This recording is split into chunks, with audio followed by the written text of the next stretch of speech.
susunod na programa ay rated SPG. Ito ay nangangailangan ng striktong patnubay at gabay ng magulang dahil sa mga sensitibong tema at eksena na hindi angkop sa mga bata.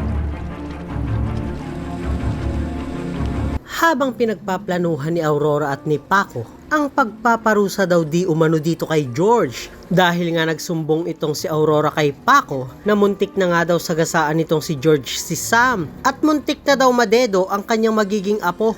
Pero lingid sa kaalaman ni Aurora at ni Paco ay nagplano na rin si Sam at ang buong pamilya nito na lisanin na ang buong Palacios Estate. At mababalitaan na lang ni Aurora na mas nanaisin pa daw ni Sam na mamatay kaysa tumira sa mansyon ng mga Palacios. Sa sobrang inis naman itong si Aurora ay pagdidiskitahan niya ang mga nananahimik na mga halaman. Pagbababarilin nito ang mga paso ng mga halaman na nakadisplay. At hindi ito tumitigil hanggat hindi nababasag lahat. Saka ito nagbanta na wala daw tataguan si Sam at ang buong pamilya nito.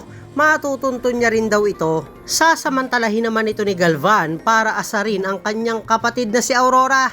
Wala na daw apo ito dahil nga nilayasan na siya ni Sam. At eto namang si Cairo ay parang kakampi kay Aurora.